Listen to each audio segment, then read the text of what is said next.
मेरी और दीपक की शादी थी। मैं दीपक से दूसरी शादी कर रही थी। दीपक की पत्नी बेवफा निकली थी। दीपक ने 3 साल पहले एक लड़की से मोहब्बत की थी। उस लड़की का नाम नविता था। नविता और दीपक लखनऊ के मॉल में एक साथ ही जॉब करते थे और इन दोनों की आपस में काफ़ी अच्छी दोस्ती हो गई थी। नविता 23 साल की खूबसूरत लड़की थी। वह एक मिडिल क्लास फैमिली से थी। वह लखनऊ में अपने रिश्तेदार के घर रहती थी। पढ़ाई के बीच जॉब कर रही थी। वह आगे पढ़ना चाहती थी और पढ़ाई में भी बहुत तेज़ थी।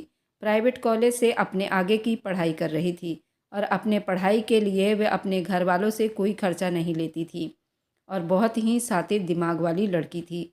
मॉल में एक साथ जॉब करने की वजह से दीपक नविता को बहुत पसंद करता था। एक दिन वह चेंज रूम में कपड़े चेंज कर रही थी, लेकिन वह अपने कपड़े बाहर ही भूल गई थी। दीपक वहीं आसपास कुछ काम कर रहा था। दीपक तो उसे पहले से ही पसंद करता था, लेकिन उसने कभी नविता से बोला ही नहीं था। आज नविता ने खुद उससे अपने कपड़े चेंज रूम में मांगे तो दीपक ने सोच लिया था कि आज मैं नविता को प्रपोज कर दूंगा। और जैसे ही उसने चेंज रूम का दरवाज़ा खोला तो उसने कपड़े के साथ ही दीपक का हाथ भी अंदर खींच लिया था। दीपक तो पहले से ही सोच कर बैठा था, वह भी उसके सामने खुलकर आ गया। उन दोनों ने चेंज रूम में ही एक दूसरे को आई लव यू बोल दिया था और चेंज रूम में ही उन दोनों ने एक दूसरे को किस किया था। उन दोनों ने इस तरह एक दूसरे को प्रपोज किया। फिर ये कॉफ़ी शॉप में घंटों बैठकर बातें करते। उसने दीपक के बारे में सब कुछ जाना। दीपक का कहना था कि मैं कुछ साल यहाँ पर जॉब करूँगा और फिर विदेश चला जाऊँगा। मेरे भाई भाभी के पास वहीं पर जॉब करूँगा। नविता भी बहुत खुश थी। नविता ने कहा, क्या तुम शादी के बाद मुझे भी अपने साथ विदेश ले जाओगे? उसने कहा कि मैं अकेले तो नहीं जाऊंगा, तुम भी मेरे साथ जाओगी। मैं तुम्हारे बिना नहीं रह सकता। मैं तुम्हें बहुत पसंद करता हूँ। नविता और दीपक एक दूसरे के बहुत नज़दीक आना चाहते थे। उसके लिए एक दिन उन्होंने मॉल से फ्री होकर लखनऊ के लवर्स पार्क को चुना था। दीपक ने कहा कि मैं तुम्हारे जिस्म में समाना चाहता हूँ। नविता भी उसकी मोहब्बत के लिए तरस रही थी। नविता ने तुरंत दीपक के होठों को चूम लिया था और ये किस बहुत लंबा चला था। दीपक भी उसके होठों को पीकर बिल्कुल लाल कर चुका था। धीरे से उसने नविता के पहने स्कार्फ को उसके गले से हटाया था। नविता के शर्ट के आगे के 2 बटन खोलकर उसके ब्यूटी बॉल से मुंह लगा चुका था। नविता तो जैसे दीवानी हुई थी। उसने अपने आप को दीपक को सौंप दिया था। वह बड़ी ज़ोर ज़ोर से सिसकियां ले रही थी और दीपक ने एक झटके में उसकी चीखों को तेज़ किया था। नविता के कपड़े पूरे ख़राब हो चुके थे। दीपक ने उसे संभाला था। अब इसी तरह दीपक और वह हमेशा एक दूसरे से मिलते थे। दीपक के विनती करने पर ही विनीता ने उससे मंदिर में शादी कर ली थी। दीपक हमेशा बोलता था कि मैं तुम्हें अपने घर वालों से मिलवाऊंगा, लेकिन नविता इस बात को मानने को तैयार नहीं थी। उसने कहा कि नहीं, मैं अपनी पढ़ाई करना चाहती हूँ। इसी तरह नविता के साथ 2 साल बीत चुके थे। नविता ने दीपक को सिर्फ इंतजार के सूली पर लटका रखा था और एक दिन वह हुआ जिसने इन दोनों को बहुत अलग कर दिया था। नविता प्रेग्नेंट हो गई थी और नविता उस बच्चे को जन्म नहीं देना चाहती थी। नविता का कहना था कि इस बच्चे से मेरा करियर ख़राब हो जाएगा और मैं आगे नहीं पढ़ पाऊँगी। उसने दीपक से बिना पूछे ही दवाई खाकर उस बच्चे को ख़राब कर लिया था और दीपक को ये चीज़ बहुत बुरी लगी थी। दीपक कभी भी नहीं चाहता था कि वो अपनी मोहब्बत की निशानी को ख़त्म कर दे। उसने दीपक से बिना पूछे उस बच्चे को गिरा दिया था। दीपक ने इस बात के लिए नविता से बहुत झगड़ा किया था। अब दीपक उसके घर वालों से मिलना चाहता था और नविता कभी भी अपने घर वालों से दीपक को मिलवाना नहीं चाहती थी और यही बात दीपक को बहुत बुरी लग रही थी। दीपक अपने घर वालों से उसको कब का मिलवा चुका था। उसने अपने घर वालों को बता दिया था कि मैंने नविता नाम की लड़की से शादी की है, लेकिन दीपक बहुत ही बड़ा मूर्ख बना था। वह उससे धोखा और बेवफाई करके जा चुकी थी। वह अपने गांव वापस लौट गई थी और उसने माँ बाप के पसंद से एक इंस्पेक्टर से शादी कर ली थी। दीपक की शादी को उसने बिल्कुल झुठला दिया था। दीपक उसके घर तक गया था, लेकिन उसके पास कोई प्रूफ नहीं था। वह अपनी बेवफा पत्नी को देखता ही रह गया था और वहाँ से लौट आया था। नविता के गम में इस तरह अंधा हो गया था। उसके घर वालों को दीपक की बहुत चिंता हो रही थी। दीपक का बड़ा भाई, जो मेरे सबसे बड़े बहनोई थे, उन्होंने उसे अपने पास विदेश में बुला लिया था ताकि वह अपने गम को भुला सके। इधर दीपक से मिलती जुलती मेरी भी आप बीती थी, पर मेरा पति बेवफा नहीं था, लेकिन वह इस दुनिया को छोड़कर जा चुका था और आज दीपक ने मुझे सुकून पहुंचाकर उसने मेरा दिल जीत लिया था और फाइनली मैंने भी दीपक से शादी करने के लिए हाँ कर दी थी। दीपक सच में बहुत अच्छा इंसान था। मेरे पहले पति के साथ मेरी आप बीती कुछ इस तरह थी। हम 3 बहनें थी, एक भाई था। मैं सबसे छोटी थी। मेरा भाई सरकारी जॉब करता था। माँ ने उसकी शादी कर दी थी। मेरी 2 बड़ी बहनों की शादी हो चुकी थी। मैं भी 10वीं क्लास में पढ़ाई कर रही थी। मेरे भाई की शादी हुई तो मेरी भाभी कुछ दिन हमारे साथ रही। उसके बाद भाई अपने साथ उन्हें शहर ले गया था। उन्हें सरकार की तरफ से क्वार्टर मिला हुआ था। भाभी वहीं रहा करती थी। भाभी के साथ मेरी बहुत अच्छी बनती थी। भाभी अच्छी थी। मेरी बहनों के साथ भी उनका अच्छा व्यवहार था। माँ के साथ भी उनकी बहुत अच्छी बन जाती थी। मेरी माँ बहुत भोली भाली थी। माँ का कहना था कि पत्नी हमेशा पति के साथ ही अच्छी लगती हैं। अगर तुम्हारा पति बाहर कमा रहा है तो तुम्हें भी अपने पति के साथ रहना चाहिए। माँ के कहने पर ही भाई अपनी पत्नी को अपने साथ रखने पर राजी हो गया था। माँ और पापा गांव में ही रहा करते थे। भाभी और भाई शहर चले गए थे। मैं पढ़ाई में बहुत अच्छी थी। मैं आगे और पढ़ना चाहती थी। माँ ने मेरी पढ़ाई पर रोक नहीं लगाई थी, लेकिन अब मेरा रिश्ता ढूंढा जाने लगा था, क्योंकि गांव में लड़कियों का खास तौर पर 12वीं करने के बाद शादी कर दी जाती थी। मेरी बड़ी बहनों के साथ भी यही हुआ था। 12वीं करते ही उनकी शादी कर दी गई थी और मैं ऐसा नहीं चाहती थी। मैं आगे पढ़ना चाहती थी, लेकिन माँ ने कभी पढ़ने से मना नहीं किया था। मैं सबकी लाडली थी। मेरे पापा भी चाहते थे कि मैं पढ़ाई करूं, लेकिन अचानक शहर से फ़ोन आया कि भाभी प्रेग्नेंट है। उनकी प्रेगनेंसी में थोड़ी समस्या है। उनको बेड रेस्ट बताया गया है। माँ ने कहा कि तुम शहर जाकर पढ़ाई कर लो और अपनी भाभी का भी देख रेख कर लेना। भाभी अपने घर में इकलौती लड़की थी। उनके घर में कोई ऐसा पर्सन नहीं था जो उनकी देखभाल करता। उनकी 2 भाभियाँ बड़ी थी, लेकिन उनके भी छोटे छोटे बच्चे थे। वे अपने बच्चों को छोड़कर भाभी की देखभाल नहीं कर सकती थी। इसलिए माँ ने मुझे भाभी के देखभाल के लिए शहर भेज दिया। भाई ने भी गांव से टीसी मंगवाकर शहर में ही मेरा एडमिशन करवा दिया था। अब मैं भाभी की देखभाल भी कर रही थी और अपनी पढ़ाई भी कर रही थी। भाभी का सबसे छोटा भाई उनके पास ही थोड़ा दूरी पर ही रहा करता था। उनका भाई भी पढ़ाई कर रहा था। जब भाभी की तबीयत खराब हुई थी तो वह भी उनके घर में ही आकर रह रहा था और मैं भी वहीं पर रह रही थी। दिनेश वैसे बहुत अच्छा लड़का था। हमेशा मुझसे तमीज़ में बात करता था। देखने में भी हैंडसम था। उसमें कोई बुराई नहीं थी। उसकी अभी शादी नहीं हुई थी, पर उसके घर वालों ने उसकी मंगनी कर दी थी। वह अपने मंगेतर से फ़ोन पर भी बात करता था। एक दिन मैं कमरे में सो रही थी। मेरी भाभी और भाई दोनों अस्पताल गए हुए थे। दिनेश भी भाभी के साथ ही अस्पताल गया हुआ था, लेकिन घर पर ही कुछ रिपोर्ट रह गई थी जिसे दिनेश वापस लेने आया था। मुझे इतना ध्यान नहीं था। यहाँ फ्लैट में सेंटर लॉक लगा हुआ होता है और सेंटर लॉक की चाबी दिनेश के पास भी था। दिनेश वापस उस रिपोर्ट को लेने आया था। लॉक खोलकर सीधा अंदर को आया। मैं उस वक्त बाथरूम में नहा रही थी और दिनेश को शायद 1 नंबर आ रहा था। वह तुरंत आव देखा न ताव देखा, वह बाथरूम की तरफ भागा था। जैसे ही दिनेश की मुझ पर नज़र पड़ी वह हक्का बक्का रह गया था और मैं भी शर्माकर बिल्कुल लाल हो गई थी, क्योंकि मैंने बाथरूम का दरवाज़ा भी नहीं लगाया था। यहाँ फ्लैट में सारे बाथरूम अटैच थे। नहाने धोने का भी उसी में था। दिनेश तो अपनी जगह से हिल भी नहीं पाया था और मैं तो शर्म के मारे लाल हो गई थी। दिनेश मुझे अच्छा लगता था, उसमें कोई शक नहीं था, लेकिन दिनेश ने मुझे जिस हाल में देखा था वह भी पागल सा हो गया था। उसने तुरंत अपनी आंखों पर हाथ रखा और वापस लौट गया और कहने लगा, प्लीज़ थोड़ा जल्दी, मुझे वॉशरूम जाना है और मुझे माफ़ करना, मुझे नहीं पता था कि तुम बाथरूम में हो। मैंने कहा, कोई बात नहीं, ये बात हम दोनों के बीच में ही रहनी चाहिए, बाहर नहीं जानी चाहिए। दिनेश ने हाँ में सिर हिला दिया था। मैंने भी तुरंत अपने कपड़े वापस पहन लिए थे और दिनेश को फ्रेश होने के लिए भेज दिया था। जाते जाते दिनेश एक चोर सी निगाह मुझ पर डालकर गया था। उसमें ना तो दिनेश की गलती थी और ना ही मेरी गलती थी। जो समस्याएं आई थी वो बिल्कुल अचानक ही हुआ था। मेरी गलती थी, मैंने बाथरूम का दरवाज़ा बंद नहीं किया था। दिनेश को फ्रेश होना था, जिसकी वजह से ये सिचुएशन पैदा हो गया था। लेकिन इसी की वजह से एक बहुत बड़ी मुसीबत में फंसने वाली थी। मुझे नहीं मालूम था दिनेश रिपोर्ट लेकर वापस अस्पताल जा चुका था। इस बात को बीते 2-3 हफ्ते बीत चुके थे। भाभी को एकदम सीरियस कंडीशन थी, तो अस्पताल वालों ने उन्हें एडमिट कर लिया था। उन्हें ब्लड की प्रॉब्लम हो गई थी। उन्हें ब्लड चढ़ाया जाना था। भाई भाभी के पास ही अस्पताल में रहा करता था। दिनेश भी अपने क्वार्टर में जा चुका था। उस दिन के बाद से दिनेश की और मेरी कोई मुलाकात नहीं हुई थी। वह शायद बहुत ज़्यादा शर्मिंदा था, लेकिन बार बार मेरा ध्यान उसी सिचुएशन पर जाता था। कैसे दिनेश ने मुझको सर से पैर तक यूं ही देख लिया था। कुछ दिन के बाद मेरे एग्ज़ाम शुरू हो गए थे और भाभी की तबीयत भी खराब रहा करती थी। छुट्टी वाले दिन मेरा भाई भाभी की पूरी देखभाल करता था।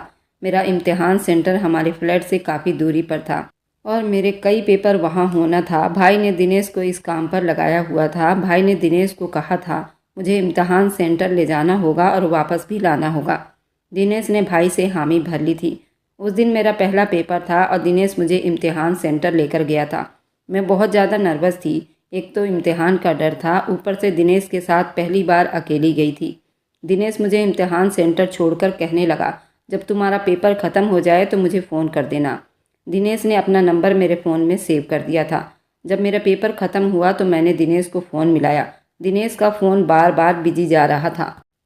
फिर उसके 15 मिनट के बाद दिनेश ने खुद ही कॉल की और कहा कि माफ़ करना, मेरी मंगेतर का फ़ोन था, मैं उसी से बात कर रहा था। मैं अभी 5 मिनट में पहुंच रहा हूं। दिनेश 5 मिनट में मेरे पास था।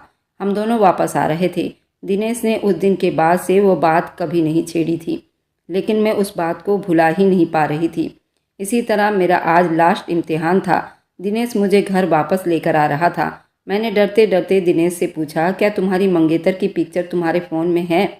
तो दिनेश मुस्कुराने लगा और कहने लगा, आखिर तुम्हें मेरे मंगेतर में क्यों दिलचस्पी हो रही है? मैंने कहा, कुछ नहीं, बस मुझे देखना था वह कैसी लगती है।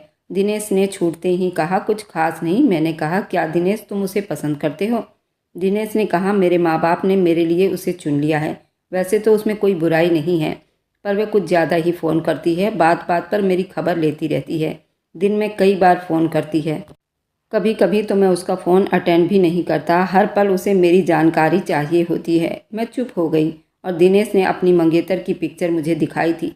वह देखने में कुछ खास नहीं थी और मेरी भाभी को भी वह लड़की बिल्कुल भी पसंद नहीं थी।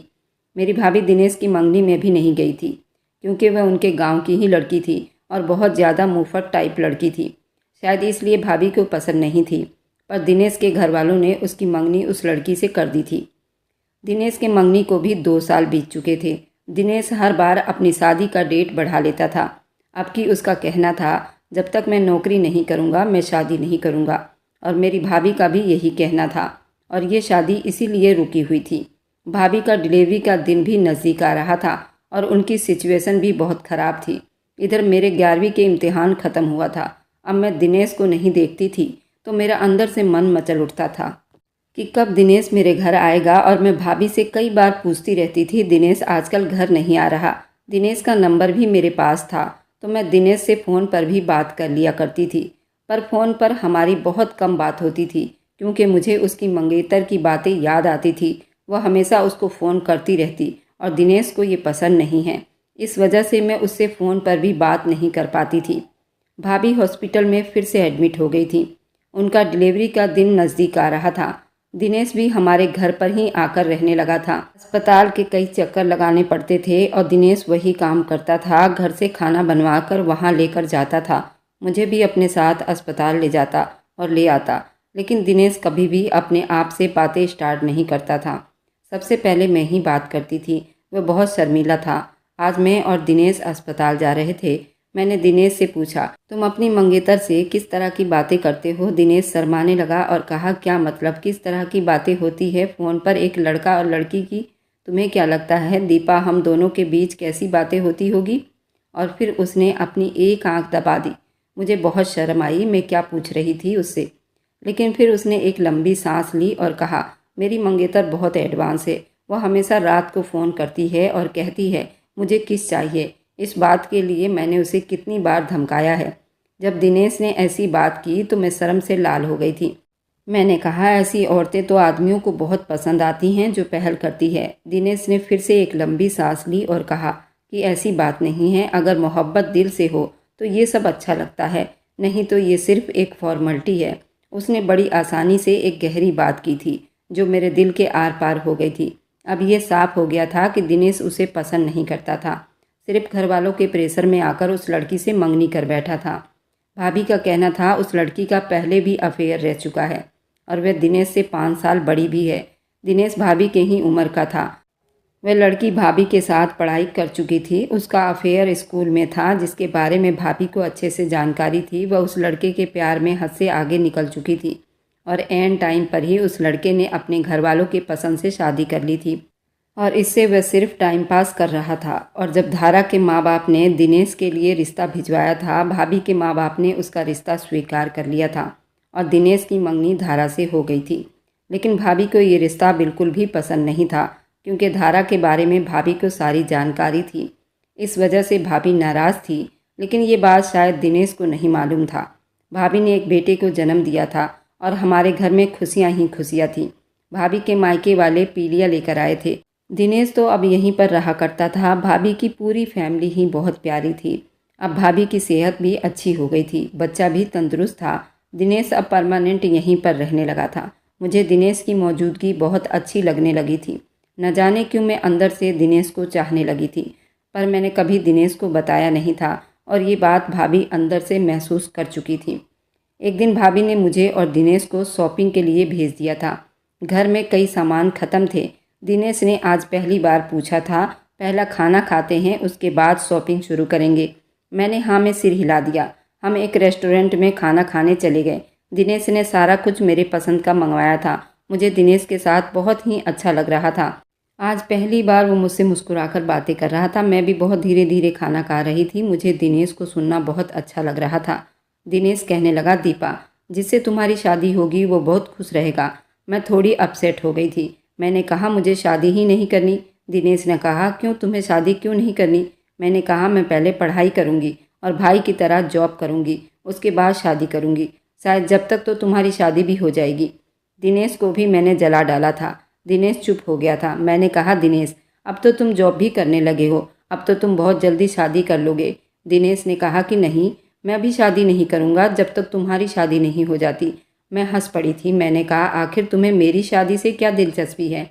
दिनेश ने एक आंख दबाई और कहा, जैसे तुम्हें मेरी मंगेतर में दिलचस्पी आ गई थी, इसी तरह अब मुझे भी तुम्हारी शादी में दिलचस्पी है। मैं चुप हो गई थी। मैंने कहा, अगर दिनेश की तरह कोई लड़का होगा तो मैं तुरंत हाँ कर दूंगी और आज ही शादी कर लूँगी। दिनेश एकदम चुप हो गया था और अंदर ही अंदर मुस्कुरा उठा। मैंने उसे सामने से तो नहीं, लेकिन बातों बातों में उसे प्रपोज कर दिया था और शायद कहीं न कहीं मैं भी उसके दिल में अब जगह बनाने लगी थी। और शायद मेरी भाभी भी हम दोनों के रिश्ते पर ध्यान दे रही थी, क्योंकि वह हमेशा किसी तरह हम दोनों को अकेला भेज देती थी। हम जब वापस जाते तो वह कुछ भी ना पूछती थी, तुम इतनी देर कहाँ थे? एक दिन मैं ड्राइंग रूम में अकेली लेटी थी। दिनेश भी घर में ही था और भाभी अचानक से बाहर से लॉक लगाकर न जाने कहाँ चली गई थी। दिनेश भी मेरे पास आकर बैठ गया। उस दिन दिनेश ने पहली बार कहा, तुम्हारे ब्यूटी बॉल पर जो दाने हैं वो कमाल के हैं। मन तो करता है उसे मुंह में लेकर पीता रहूं। मैं तो बिल्कुल शर्म से लाल हुई थी। मैंने कहा, दिनेश, आज तुम्हें क्या हो गया है? तुम होश में तो हो? दिनेश ने कहा, होश तो मैं उसी दिन खो चुका था जिस दिन तुम्हें बिना कपड़ों के बाथरूम में देखा था। मैं तो दिनेश की बातों पर हैरान हो गई थी। दिनेश धीरे से मेरे करीब आया और मेरे होठों पर किस कर गया। मैं तो दिनेश को देखती ही रह गई। मुझे भी दिनेश पर टूट कर प्यार आया था। मैं भी तुरंत खड़ी हो गई और उस किस के बदले दिनेश को किस करना चाहती थी। दिनेश तुरंत मेरे कमर में हाथ डालकर मेरे होठों पर झुक गया। हम दोनों बड़ी देर तक एक दूसरे के होठों को मुंह में लेकर पीते रहे। दिनेश धीरे से मेरे ब्यूटी बॉल पर अपना हाथ ले गया।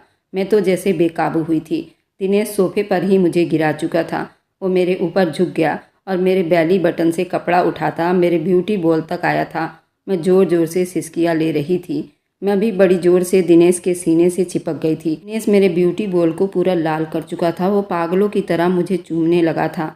उसने एक झटके में मेरे नीचे के कपड़े भी उतार चुका था। मैं भी उसमें गुम हो गई थी। उसने मेरी एक झटके में चीख निकलवा दी थी और सोफा पूरा खराब हो चुका था। दिनेश तो बिल्कुल घबरा गया था। उसने तुरंत मुझे संभाला था और कहने लगा, दीपा, मैं तुमसे बहुत प्यार करता हूँ और शायद प्यार में ही बहक गया था और ये सब हो गया। मैंने कहा, दिनेश, मैं भी तुमसे बहुत प्यार करती हूँ और शायद प्यार में ही ये सब हुआ है। हम दोनों फिर दोबारा से एक दूसरे में मगन हो गए थे। अब इसी तरह हम दोनों जब भी अकेले होते इसी तरह मस्ती करते थे। लेकिन मैं दिनेश की मोहब्बत में सही गलत भी भूल गई थी कि हमने अभी शादी नहीं की थी, सब कुछ कर बैठे थे। शायद मेरी भाभी भी यही चाहती थी, लेकिन उन्होंने कभी अपने मुंह से नहीं जताया था। 2-3 महीने के बाद मुझे उल्टियाँ शुरू हो गई थी। मेरी हालत बहुत ख़राब हो गई थी। जब डॉक्टर ने मेरा चेकअप किया तो मेरे पैरों तले से ज़मीन निकली थी। मैं प्रेग्नेंट हो गई थी और शायद मेरी प्रेगनेंसी का तीसरा महीना था और डॉक्टर ने साफ मना कर दिया था कि अब प्रेगनेंसी को ख़राब नहीं किया जा सकता। जब भाभी को ये बात पता चली तो वो मन ही मन मुस्कुरा उठी थी, क्योंकि वो भी यही चाहती थी दिनेश और धारा का रिश्ता ख़त्म हो जाए। आखिर उन्होंने भाई के कान तक भी ये बात पहुंचा दिया था। भाई ये बात सुनते ही बहुत गुस्सा हुआ था, लेकिन भाभी ने सब कुछ संभाल लिया था और मेरी और दिनेश की कोर्ट मैरिज करा दी थी। उसके बाद मेरे और दिनेश के घर वालों को बताया गया था। मेरी माँ तो मुझसे बहुत नाराज़ थी, मेरे पापा भी बहुत नाराज़ थे। उनका कहना था कि अगर दिनेश को मैं इतनी ही पसंद थी तो उन्होंने ये रिश्ता पहले क्यों नहीं भेजा और दिनेश को ये सब करने की क्या ज़रूरत थी, जबकि दिनेश से ज़्यादा तो मेरी गलती थी। कहीं ना कहीं मेरी भाभी भी इस सब में शामिल थी। 9 महीने के बाद मैंने एक बेटे को जन्म दिया था। धारा के घर वालों ने दिनेश पर केस कर दिया था, क्योंकि धारा तो जैसे पागल सी हो गई थी। वे दिनेश को किसी भी हाल में पाना चाहती थी। उसने दिनेश के ऊपर बहुत सारे केस थोपे थे। उसने दिनेश के ऊपर रेप केस भी किया था, जो कि जांच पड़ताल के बाद ये केस झूठा साबित हुआ था। धारा ने भाभी के और भाई के ऊपर भी केस कर दिया था। धारा यहाँ हमारे घर पर आकर बैठ गई थी। उसका कहना था कि उसके साथ हम सभी ने चीट किया है। उसको शादी का झांसा देकर उन लोगों से दहेज की मांग की गई है, जबकि ऐसा कुछ भी नहीं था। लेकिन उनके वकीलों ने केस को बहुत ज़्यादा घुमाया था। अब हम लोग केस मुकदमे के चक्कर काट काट के परेशान हो गए थे। धारा का एक ही कहना था कि वह भी दिनेश के साथ रहेगी, लेकिन दिनेश इस बात को मानने को तैयार नहीं था। हिंदू लॉ के हिसाब से उसकी शादी दिनेश से नहीं हो सकती थी, लेकिन अब मैं इस केस मुकदमे के चक्कर में बहुत परेशान हो गई थी। मेरे भाई और भाभी मेरा पूरा पूरा सपोर्ट कर रहे थे, लेकिन धारा हर तारीख पर एक अलग ही मुकदमा दर्ज करवाती थी। अब हमें केस लड़ते लड़ते काफ़ी दिन बीत चुके थे। मेरा बेटा भी 5 साल का हो गया था। मेरे घर वालों ने हम दोनों की शादी हिंदू रीति रिवाज से भी दोबारा करवा दी थी, जबकि हम दोनों की कोर्ट मैरिज भी हो चुकी थी। मैं दिनेश की पहली और आखिरी पत्नी बन चुकी थी। दिनेश मुझसे बहुत मोहब्बत करने लगा था, लेकिन भगवान को शायद ये रिश्ता मंजूर नहीं था। शादी के 6 साल के बाद दिनेश को कैंसर हो गया था। हमें जब तक पता चला था वह लास्ट स्टेज पर पहुंच चुका था। मेरी दुनिया तबाह हो गई थी। कुछ दिनों के ही बीमारी में दिनेश मुझे छोड़कर हमेशा के लिए जा चुका था, लेकिन उसकी यादें पीछे रह गई थी। अब धारा का केस भी ख़त्म हो चुका था। इन 6 सालों में मैं बहुत परेशान थी। केस, मुकदमा, फिर पति की बीमारी मुझे पूरा हिलाकर रख गया था, और फिर दिनेश का साथ छोड़ जाना, इस चीज़ ने तो मुझे बिल्कुल अकेला कर दिया था। मैंने तो कभी सपने में भी नहीं सोचा था ऐसा कुछ भी मेरे साथ होगा, लेकिन शायद भगवान सबकी किस्मत लिखते हैं, और भगवान ने ही मेरी किस्मत लिखी थी। मेरी भाभी भी मेरी वजह से सदमे में जा चुकी थी। भाई भी बहुत परेशान था, जवानी में ही विधवा हो गई थी, और मेरा बेटा 6 साल का था। मैंने अपनी ज़िंदगी बिताने के लिए जॉब ढूंढ लिया था। मेरा बेटा मेरी भाभी के पास मेरे भतीजे के साथ खेलता रहता था। कुछ दिनों के बाद दिनेश का गम थोड़ा हल्का हुआ था। मेरी बड़ी बहन, जो कि विदेश में रहा करती थी, मेरे भाई के घर कुछ दिन रहने के लिए आई थी। कई सालों के बाद विदेश से आई थी। उसके बच्चे बड़े बड़े थे। मेरे गम में वह भी शामिल हुई थी। उसने माँ से कहा था कि वो मुझे लेकर विदेश जाएगी और वहाँ पर वो मेरे लिए शायद अच्छा भविष्य होगा। भाई भाभी ने तो मना कर दिया था, लेकिन माँ बाप ने हाँ कर दी थी और कहा था कि तुम ले जा सकती हो, शायद वहाँ पर उस बच्चे का भविष्य और अच्छा हो जाए। और मैं भी इस गम से बाहर निकलना चाहती थी। मैं भी अपनी बहन के साथ विदेश जाना चाहती थी।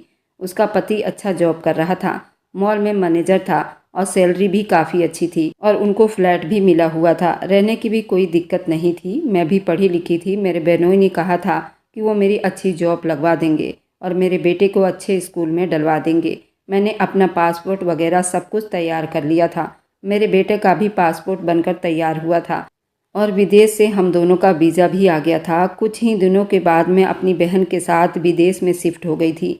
यहाँ पर मेरे बहनोई ने मेरा जॉब भी लगवा दिया था। मेरा बेटा भी अच्छे स्कूल में पढ़ रहा था। दीदी के ससुराल वाले दीदी के साथ ही रहा करते थे। दीदी का एक देवर था जो कि डिवोर्सी था, वह भी उनके साथ ही रहा करता था। वह भी मेरे बहनोई के साथ जॉब करता था। मैं भी उसी मॉल में जॉब करने लगी थी। दीपक मुझसे सीनियर था और दीपक मुझसे बहुत तमीज़ से बात करता था। कुछ दिन पहले ही दीपक का डिवोर्स हुआ था। दीपक का कोई बच्चा नहीं था।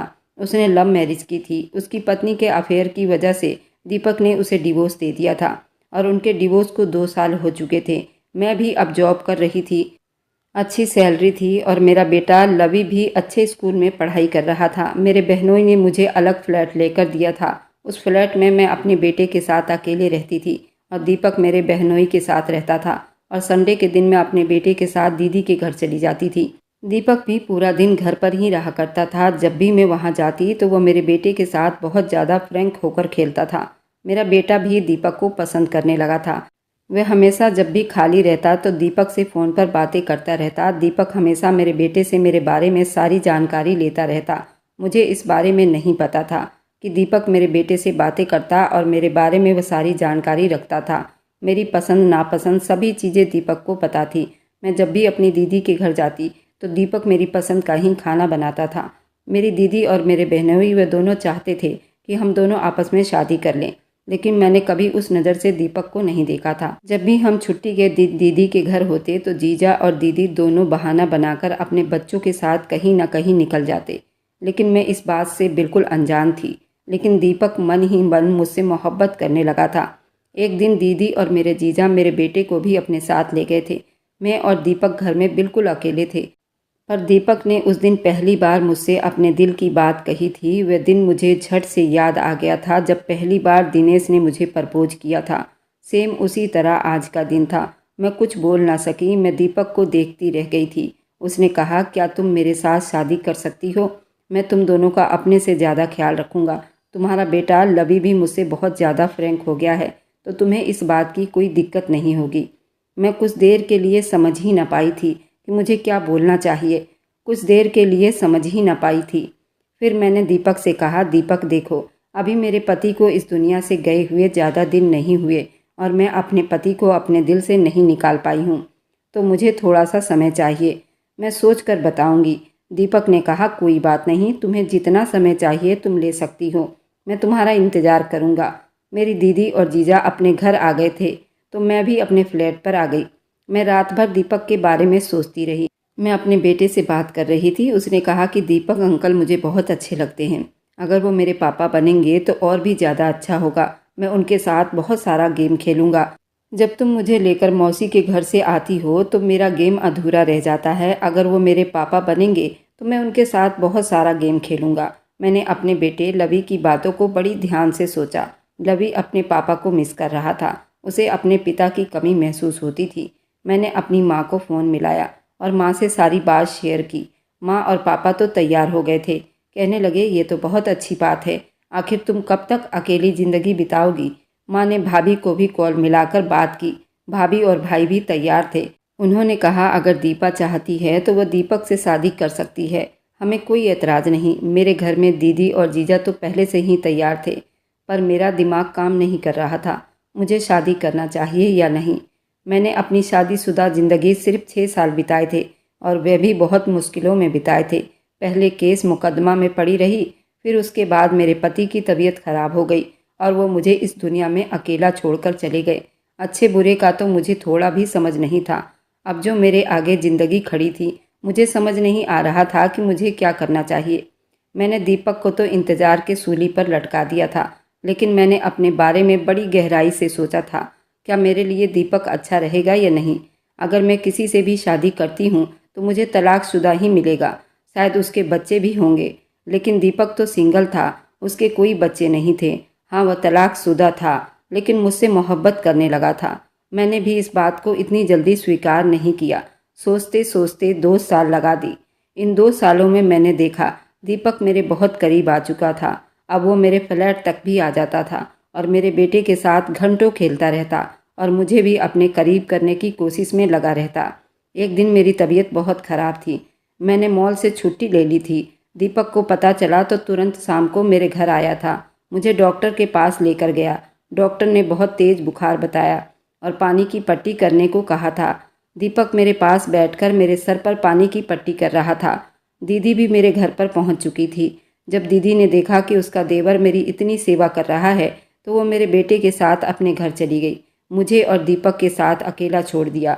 उस दिन मुझे इतनी तेज बुखार था। दीपक ने मुझे 2-3 रजाई उड़ा दी, तब भी मेरा बुखार नहीं जा रहा था। मैं बहुत ज़ोरों से कांप रही थी। दीपक तुरंत मेरे रजाई के अंदर आकर मुझसे लिपट गया। बड़ी ज़ोर से मुझे दबाकर लेटा हुआ था। थोड़ी देर में मेरी जान में जान आई थी, थोड़ी ठंड कम हुई थी। मैंने दीपक को इतने करीब देखा तो मैंने भी दीपक के सीने में अपना मुँह छुपा गई। दीपक बार बार मुझसे पूछ रहा था, तुम ठीक हो? मैं भी उसके सीने में मुँह छुपाकर लेटी रही। दीपक ने अपना होंठ मेरे होंठों पर चिपका दिया। धीरे धीरे मेरे होंठों को चूमने लगा। मैंने अपने होंठों को उसे चूमने दिया। वह चुप से रजाई के अंदर मेरे पूरे शरीर को चूम रहा था। मैं भी अब बहुत अच्छा महसूस कर रही थी। मेरा बुखार भी धीरे धीरे कम हो रहा था। थोड़ी देर में दीपक ने मेरे पसीने छुड़ा दिए थे और मेरे ब्यूटी बॉल से चिपका तो चिपका ही रह गया। मैं भी बड़े जोर जोर से सिसकियां ले रही थी। अब वो मेरे जिस्म के पूरे कपड़े निकाल चुका था। मैंने उसे बिल्कुल भी न रोका और मेरे जिस्म को सुकून पहुंचा रहा था। थोड़े ही देर में रजाई के अंदर पूरा पसीना चलने लगा था। दीपक ने पूछा, क्या मैं रजाई हटा सकता हूँ? मैं तो कितने दिन से इस चीज़ के लिए तरसती थी। मैंने कुछ न कहा। दीपक ने मेरे ऊपर से रजाई हटा दिया। वो मेरे शरीर से चिपका मुझे बहुत सुकून दे रहा था और शायद दीपक भी बहुत आनंद ले रहा था। हम दोनों पूरी रात एक दूसरे के जिस्म को सुकून पहुंचाते रहे। उस दिन मैं दीपक की पूरी हो चुकी थी। मैंने दीपक को अपना लिया था। फिर एक दिन मैंने दीपक से शादी कर ली। दीपक तो मुझे दिनेश से भी ज़्यादा चाहने लगा था। मुझे यकीन नहीं हो रहा था कि मेरे जीवन में इतने चाहने वाले लोग आ रहे हैं। दिनेश मुझसे बहुत मोहब्बत करता था, पर शायद ये भगवान को पसंद नहीं था। इसलिए दिनेश को हमेशा के लिए भगवान ने ऊपर बुला लिया। अब भगवान ने मेरी झोली में दीपक को डाला था। वह भी मुझे दिनेश से बढ़कर मोहब्बत कर रहा था। शायद भगवान से ही कोई गलती हो गई थी, इसलिए दिनेश के रूप में भगवान ने मुझे वापस दीपक जैसा आदमी मेरे जीवन में भेज दिया। मैंने ये सोचकर दीपक को स्वीकार कर लिया था। अब हमारी शादीशुदा ज़िंदगी बहुत अच्छी चल रही थी। दीपक से शादी को 8 महीने के बाद मैं फिर से प्रेग्नेंट हो गई थी। इस बार मैंने एक प्यारी सी बच्ची को जन्म दिया था। दीपक कहता था, अब हमारी फैमिली पूरी हो गई है। मेरे पास दोनों हैं, बेटा और बेटी। दीपक ने कभी भी लवी को ये महसूस ना होने दिया वह उसका अपना पिता नहीं है। वह उसको उसके अपने पिता से बढ़कर लवी से मोहब्बत करने लगा था और मेरे सभी घर वाले मुझे बहुत चाहने लगे थे। मैं दीपक के साथ यहीं विदेश में ही शिफ्ट हो गई थी और हमारी शादीशुदा ज़िंदगी बहुत अच्छी चल रही थी। अब आप लोग बताइए, क्या मैंने दीपक से शादी करके गलत किया या सही? क्योंकि मेरी शादीशुदा ज़िंदगी बहुत अच्छी चल रही है। भगवान हर किसी के ज़िंदगी में ऐसी खुशियाँ दे। अगर आज की कहानी आपको अच्छी लगी है तो आगे की और आने वाली सारी दिलचस्प रोमांटिक कहानियों के लिए मेरे चैनल को लाइक और सब्सक्राइब करते जाएं।